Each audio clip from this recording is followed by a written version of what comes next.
was I was gonna kind of start this little course. I was gonna create a little course, and I was gonna offer it for $7.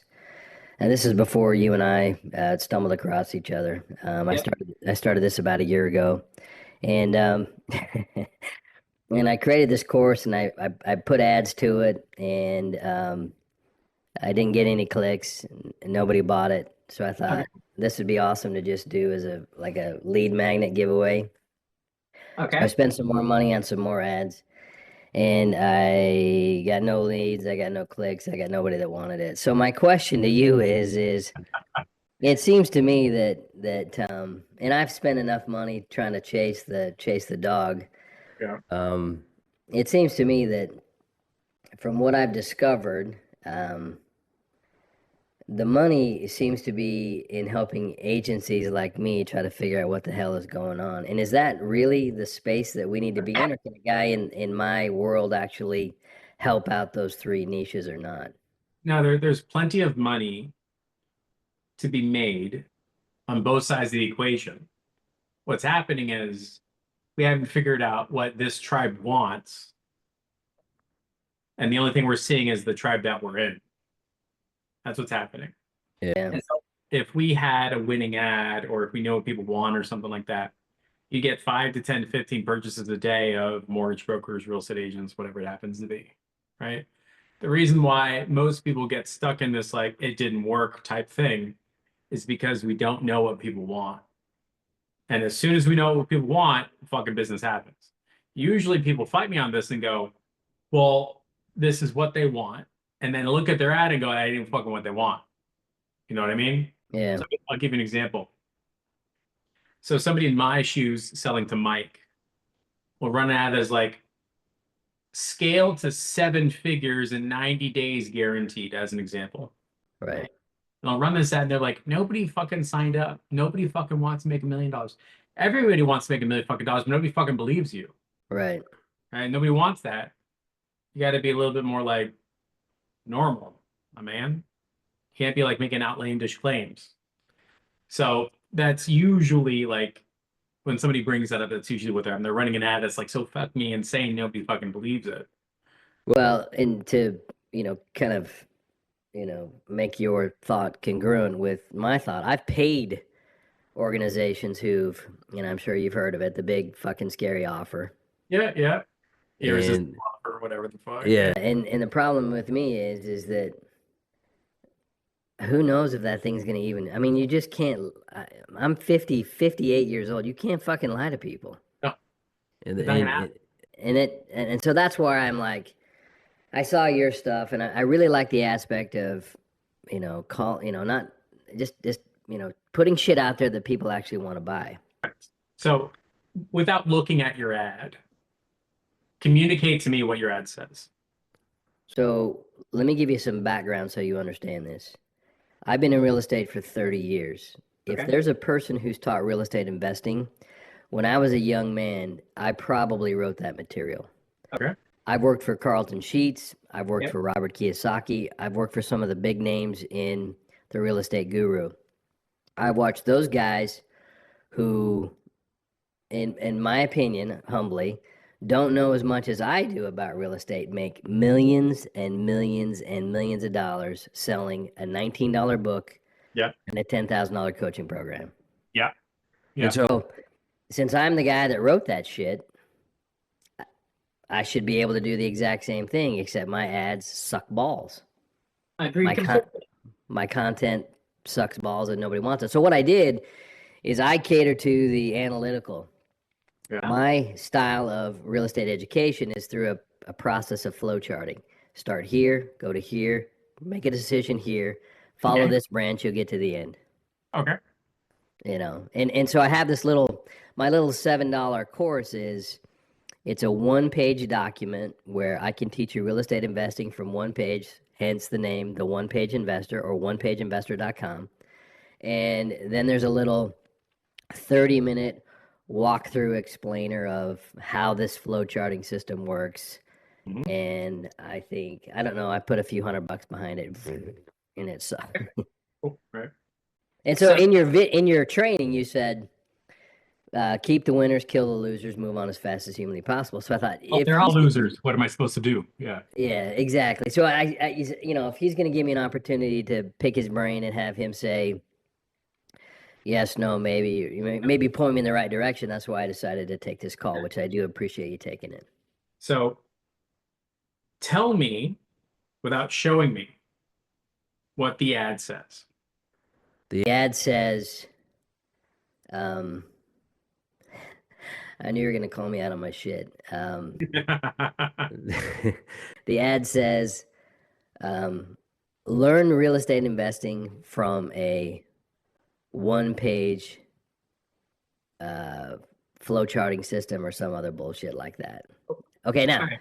a year ago is when that whole thing happened. I have since learned that you can actually use ChatGPT to probably come up with some better hooks and some better offers and some other stuff like that.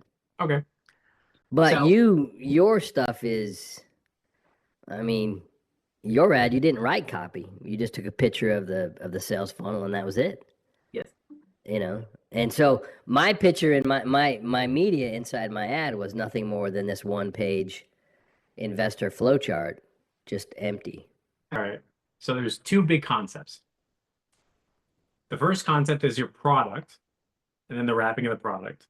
The second concept is what people are buying. All right. So the second concept we're going to focus on. When people are buying something on the internet, all right, do you think they're actually buying the intended results, all the stuff, your actual process? Do you think there's enough time in this journey to like buy that, or do you think they're just buying the headline? I mean, looking back a year later and now having this phone call, I would say that people buy the end result and they don't really give a flying fuck about my flow chart. At all? No, The flow chart is the way you are organizing your information correct. or report, right? Has nothing to do with the intended result. Right. And I have an MBA background. I worked for some massive companies. My wife's going to Harvard. Behind this screen is a whole fucking flow chart I would never, ever, ever show anybody. Ever. Because that's not what people are interested in buying. The Amazon, TikTok, Facebook, whatever you want to call it. Remember Sharper Image? Oh Remember yeah. that catalog, right? Oh yeah. Yeah. Absolutely. You're not buying a flow. You're probably not even buying the toy. You're just buying something cool that I can give my kids on a flight. Right. Remember going through that airline catalog and all that stupid shit, Yeah. right? As you're scrolling through that magazine, you got what, like 5 seconds? It's just a headline, it's just a picture, that's it.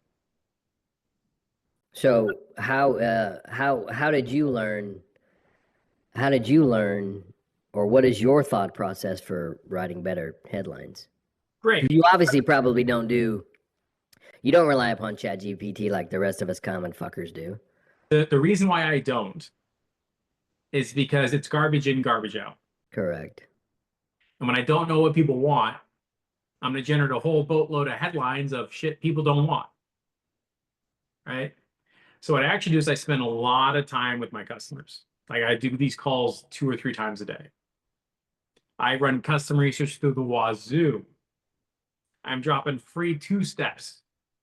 I'm having constant daily conversations with my customers. So I know how they talk and I know what they're looking for. So if I wanted to do mortgage brokers as an example, I would spend a lot of time talking to mortgage brokers. A lot of time. So that they were my tribe. Like they're my boys. Like we're all gonna hang out.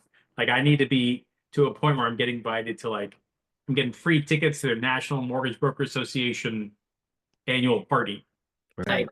Best friends. Then through just general osmosis, I'll know what people want. Now here's what's interesting.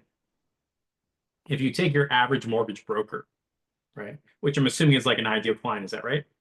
I have the license, so I kind of understand that mindset. Okay. All right. So use that as an example, right? Okay. Every market can be divided into this like standard deviation type thing where you got like the middle 80%, the extremes, right? You got like the top 25, middle 25, bottom 20, like all that stuff. So imagine like a standard deviation, right? got the line and all that stuff.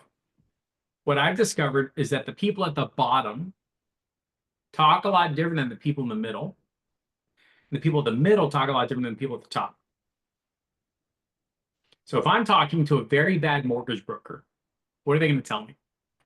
Well, life sucks. Rates are high. Prices are too high. I can't do shit. Can't do shit. Rates are going wild. Nobody Right. wants to buy a house. You know, I both know that's a sack of crap. Right. If I'm talking to a top tier mortgage guy, what is he saying? Market's great. All these assholes left. We didn't, we only had 62% of the market actually research. They renewed their license for 2025. There's 40% that walked away. Fucking great. Same market, right? So then I call the bottom bracket. Let's say I get them on the phone and I say, what do you want from your marketing? What is that bottom mortgage broker going to tell me? Well, I want you to give me lay down clients that, can fill my pipe and actually can afford to buy a house. All right. And what is the top tier guy going to say? I want you to sell me a system that I can actually replicate because I'm already on fire and I don't have to do any heavy lifting and it just kind of runs on its own. Right. So it's the same with like Ryan Serrant, right? Who's at the top of the real estate game. I know who he is, yeah. So if somebody runs an ad that says, I will get you 2 to 3 more listing appointments every single month guaranteed, do you think he's talking to Ryan Serrant or do you think he's talking to bottom barrel? He's probably talking to the middle or lower guy. Right. So if I want to talk to Ryan Serrant, what do you think I would be saying? That I have no idea. And that's, that's why I wanted to have this conversation because your mind thinks a hell of a lot differently as far as segmentation than the average Joe. So it's highly likely if I'm talking to Ryan Serrant, I'm talking about like how to secure your competitive gains, how to build an unbeatable billion-dollar brand that is sellable and will last 150 years, how to build a company where there are 100 Ryan Serrants, not one. Like that's probably a lot more interesting to him than it is to him. So like a legacy client. Yeah, whatever word you want to use. That's sure, optional, yeah.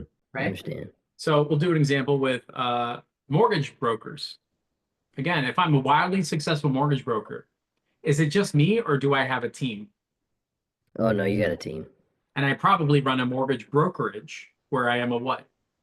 You're probably a primary lending manager. You run the show. You've probably got 4 or 5 cronies underneath you, and you got a systematized, what do I call it, an assembly line way of doing mortgages. Right. So if I want to sell that guy, I would not be talking the same way I do this guy. I would probably be talking, here's how to keep your mortgage broker cronies busy with leads sent directly to them. I would probably be saying, I will train your assistant on the system so they can run it 15 minutes a day. Plus, just like Oracle, you're going to pay us monthly for consulting, and I'll keep them abreast of everything. Okay, so let's take a sidebar for 1 second. Yep. Everything you said there, can't argue with it. 100% agree. According to the Jeff system, what am I selling that guy for $7? Cool, right? So let's say we know that Ryan Serrant wants 100 Ryan Serrants in this company. So what the fuck can I do to get this guy on the phone? What am I supposed to say? Right? What's the ad? What's the landing page? All that. Let's say I'm talking to a widely successful mortgage broker. What am I going to do? What am I going to say? Can't say get you more leads. That's not what they want. Right. They want something else, right?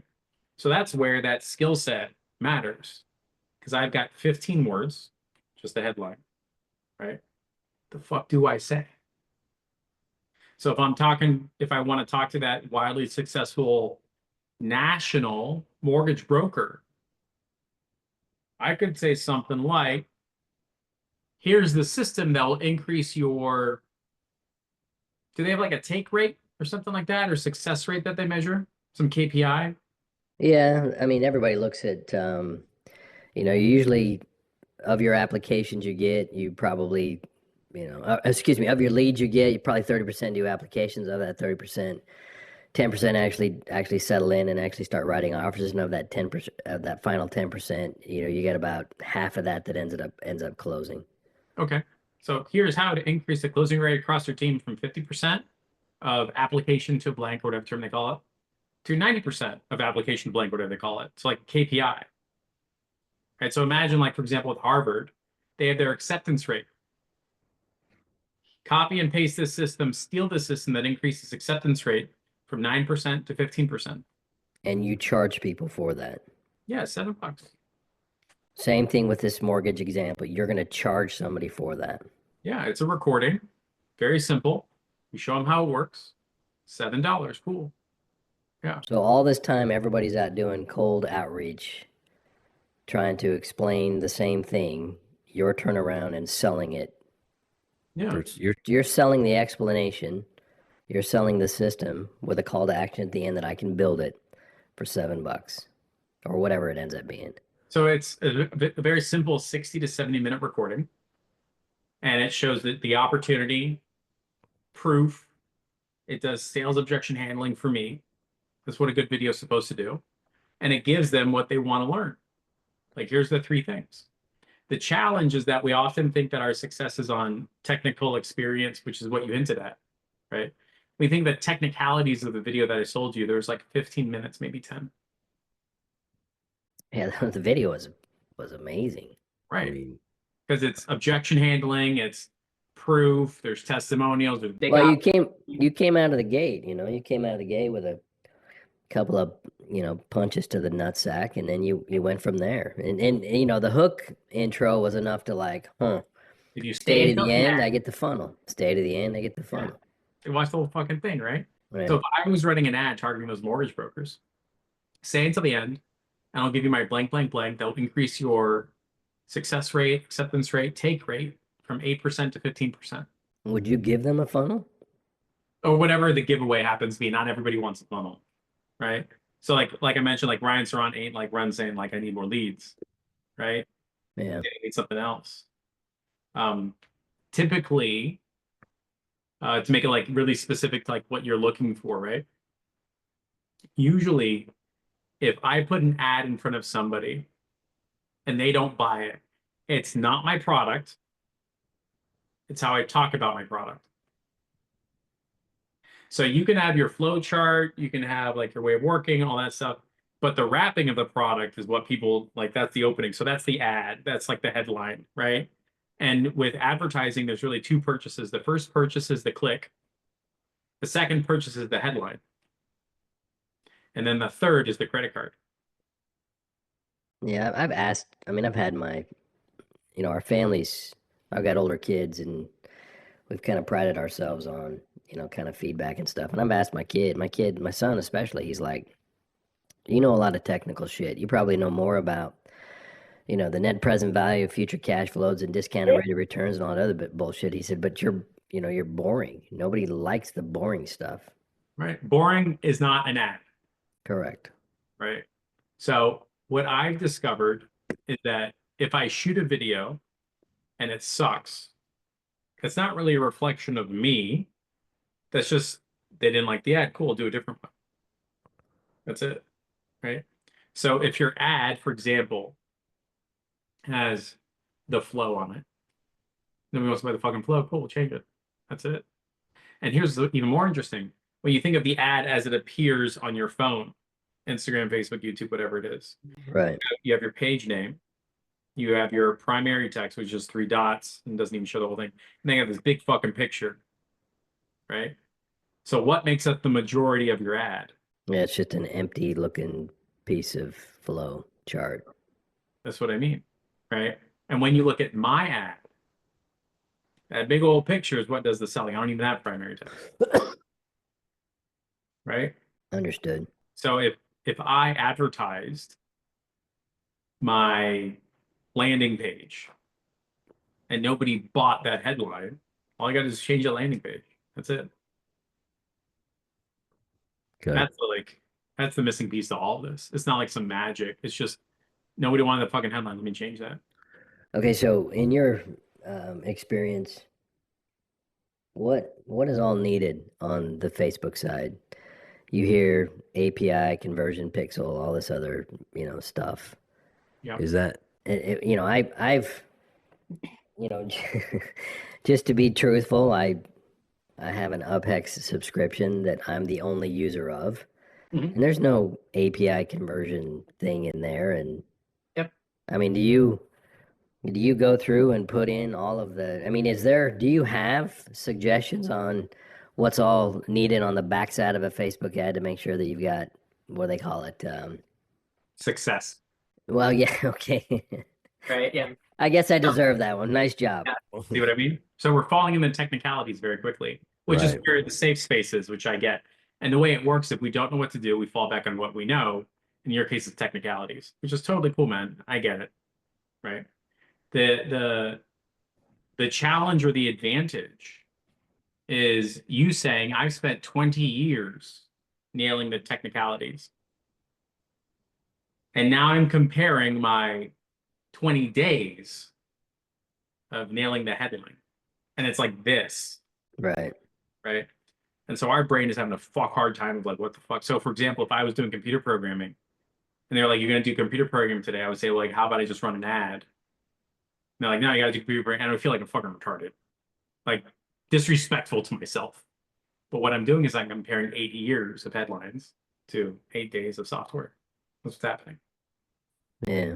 And I think you might have hit on something there. I mean, I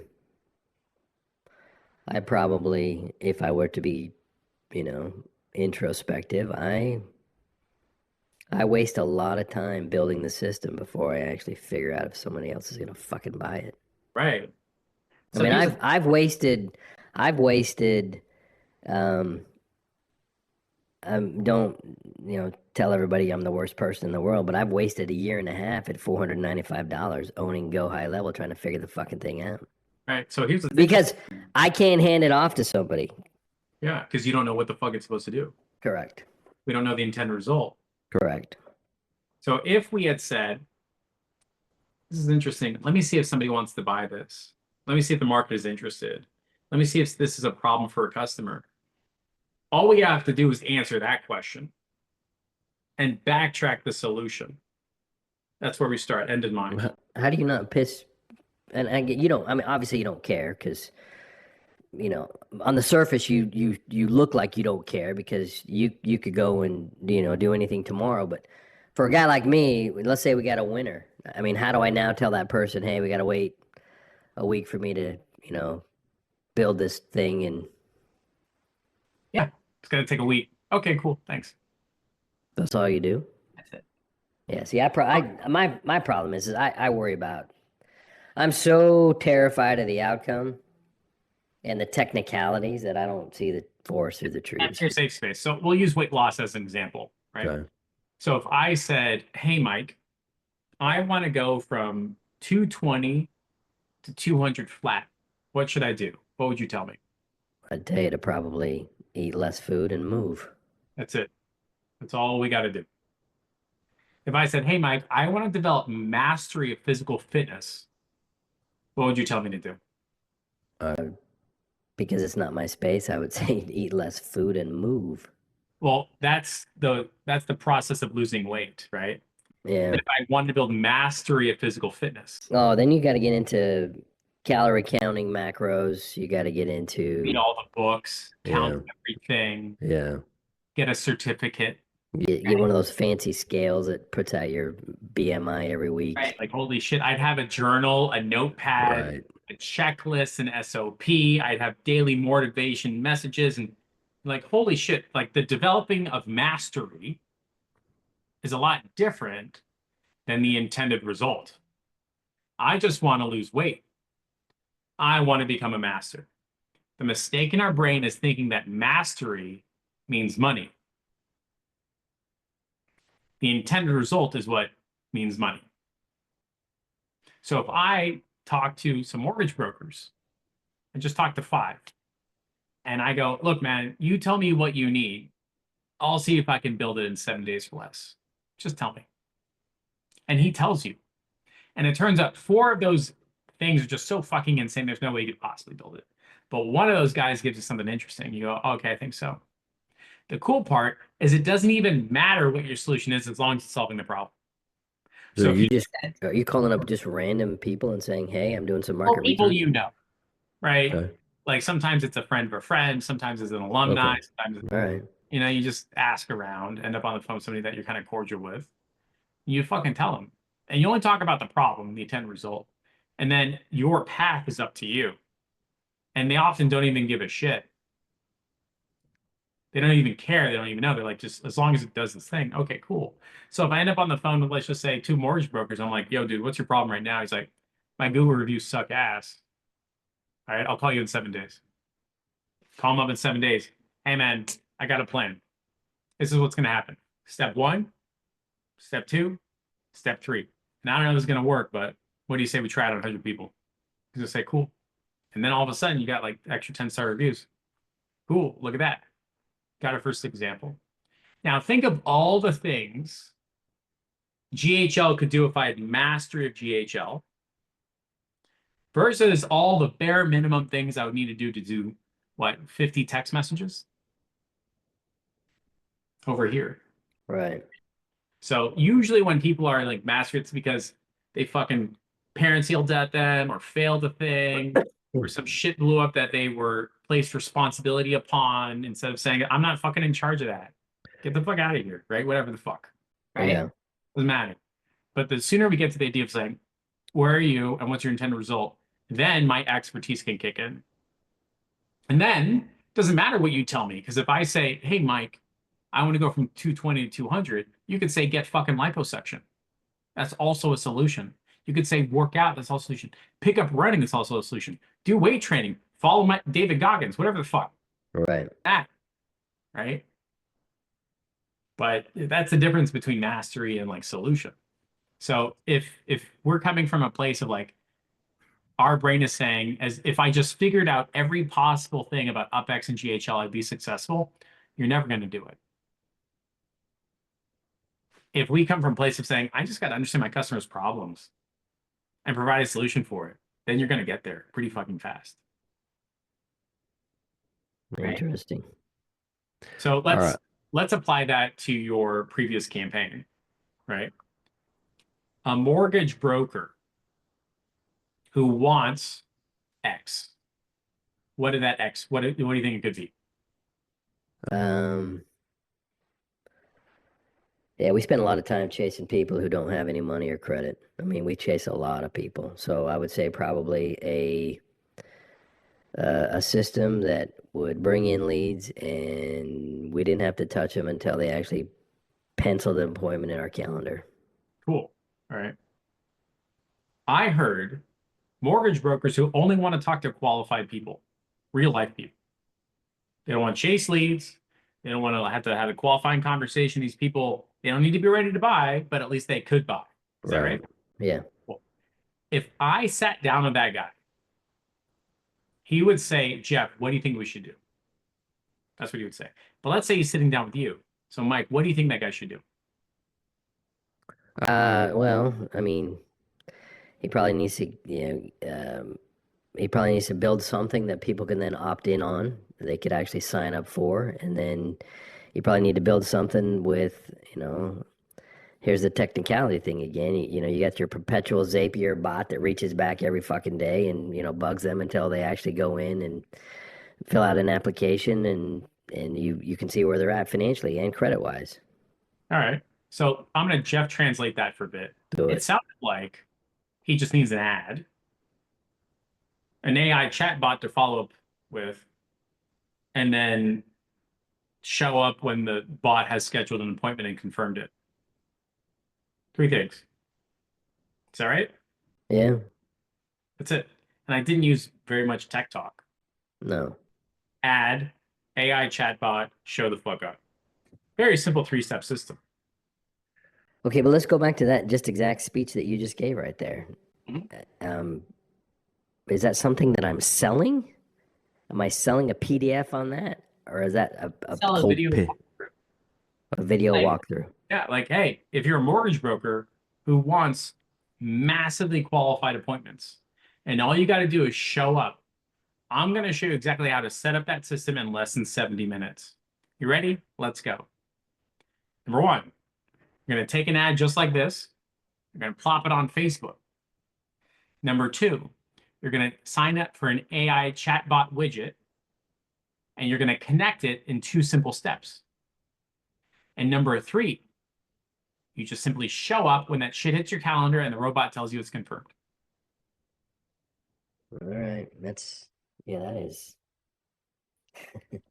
That seems like it's a lot more fun than sludging through these fucking text message and cold calls and all the other shit. But the difference is that the text messaging, cold calls, and all that, those do work when you're selling something that's easy to understand and agree to, Correct. right? It's just that we never do that. We never know. And the people that do this stereotypically have no fucking clue what their customers want. I guess at the end of the day, it's not. I mean, it is $7, which isn't a big deal. But at the end of the day, you really are giving them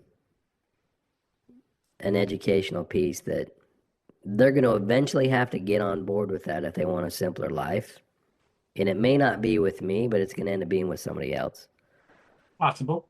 Yeah. So therefore, I guess what I'm trying to say is that I'm not. So let's take a sidebar for 1 second. I'm not going. I got to go all the way back to that slimy ad that says you got to have this big fucking scary offer. That if you can't have something out there that scares the shit out of you for an offer, then you're never going to be successful in this thing. And that's not necessarily the case here. It's 100% a lie. It's not necessarily the case. It is 100% wrong. Selling something that you're scared of is insane. Like, imagine you're talking to the Ferrari salesperson who goes, I could never drive that. That car that scares me. Right. What the fuck are you doing selling Ferraris? Right. Right. I know the people that run that. I don't think that's a good idea. I don't think irresistible offers are a good idea. I think that is simply to dress up a shitty product. You just need a good product. And that's it. You need to talk about your product in a way that makes a lot of sense. You need to have headlines about your product. You need to communicate in a way that's very simple. That's the secret to all of this. Like, I didn't run an irresistible offer scary as fuck ad that was like, if you buy the $7 training, I will dramatically transform your life forever and turn you from zero to a billionaire in 90 days less. You know who subscribes to that shit? Fucking morons. Yeah, like, well. literally idiots are like, I believe that Jeff could turn me into a billionaire in 90 days or less. Well, I paid to get in, and then when I got in, I realized, yeah, I don't want to be that guy. Right. You And know? it only works once. Right. You're never going to buy again. But if you just simply buy a good product, and you're like, this is fucking good. I liked what it did. And it did its limited capacity correctly, like a good appetizer, right? It's not a lot of shitty appetizers. It's not a value stack of appetizers you didn't want. It's a good appetizer. What happens after you have a very good appetizer? Well, you usually are not as full for the main course. You want the main course. Yeah. If you are served a whole bunch of shitty appetizers, are Yeah, you you're right. wanting? See what I mean? No, I'm tapping out. I'm gone. Yeah, I Right. got Like, you. this is stupid, right? So the product that works is simply a good product. And then you talk about your good product. Like, imagine if I sold you a shitty fucking recording. That's it. That's gone. Yeah. So the challenge ultimately is that you're going from technical expertise of a massive body of knowledge, where knowing everything means you can serve customers, and we're transitioning to understanding what our customers want and only doing that one thing. Nothing else. And in the video, I didn't give you 10 different ads, 1,000 different landing pages. I didn't give you 45 different automations. I didn't provide the value stack. I didn't do it's worth $9,99997 selling to you for $7. You're like, oh, that seems pretty good. These are things that I want for $7. I'm in. That's it. So it's more like an expertise in simplicity and an exercise in simplicity than is mastery. So that's advertising. So, in your opinion, obviously a paying customer is more engaged than somebody who just takes a free lead magnet, correct? Yeah. And a recording still could be a free lead magnet, but in actuality, if they pay $7 to learn something, they're going to be a better customer down the road. Correct. Yeah. I like it. Yeah. Okay. we got just a little bit of time left. I want to make sure I spit this out real quickly, and I want your I want your honest opinion.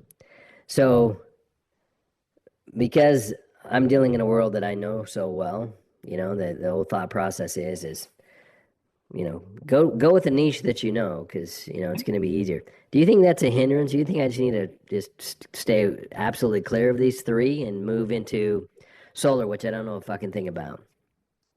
So the difference between, well, we're not going to say moving into a niche. We're going to say creating a product that a market wants to buy or a person wants to buy. Markets are just product or just people, right? So the question is, do I know what a solar person wants to buy? Do you? Yeah, so oddly enough, as an accident, um, my nephew's wife found out that I know everything there is to know about AI. That's not true.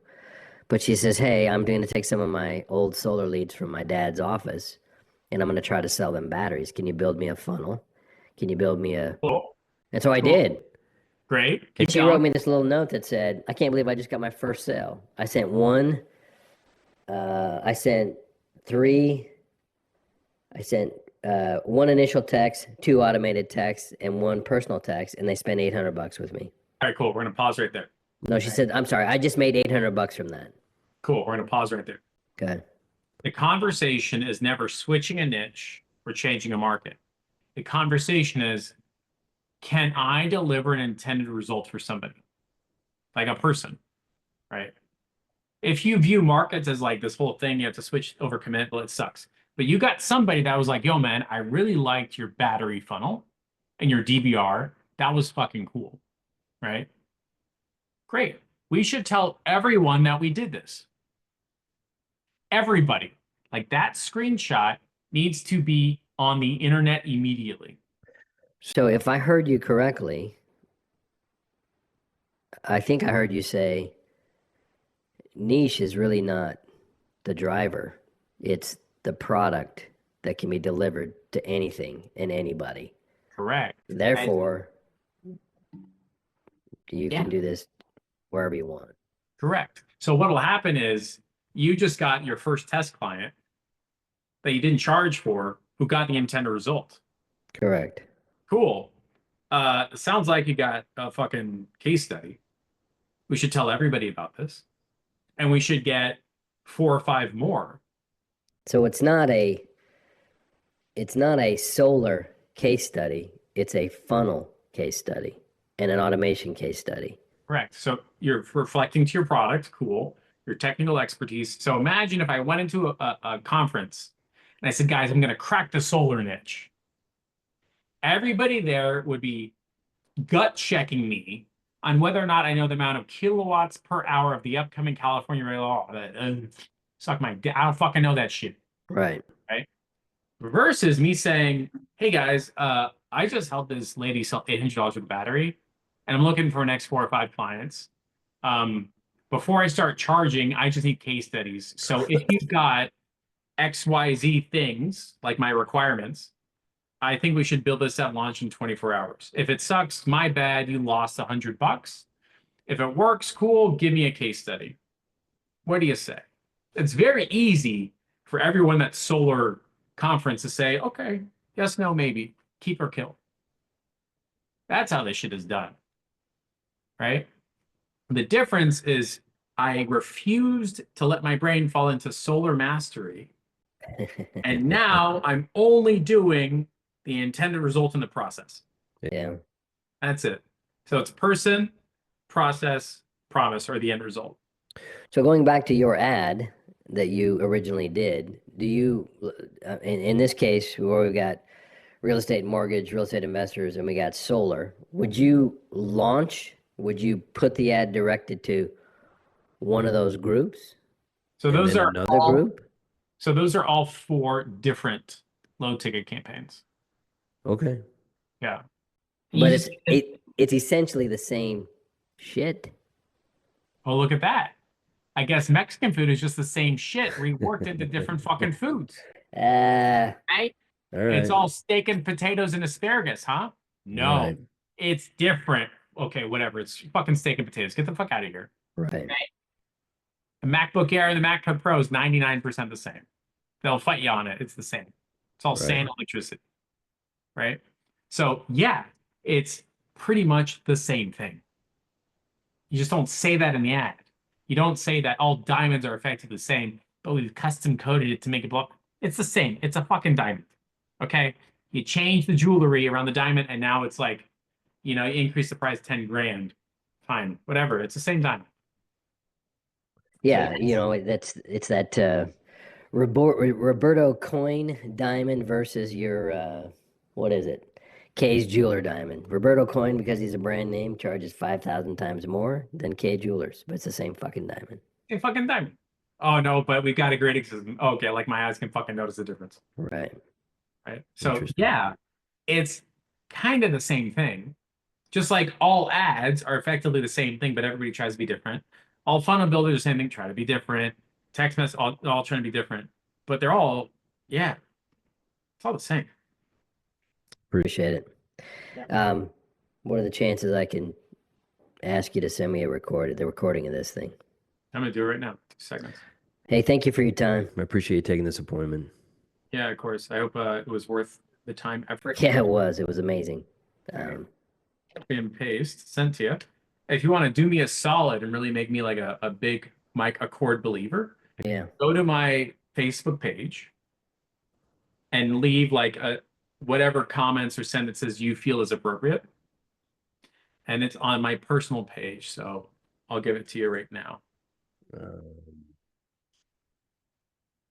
Right here. Grab both those links and close this out. Facebook. Yeah. Okay. Is that your personal then? Yeah, man. Just drop a comment on the wall. Okay. I'll do that. Cool. And you got the recording too? Hold on. I gotta find where the hell am I?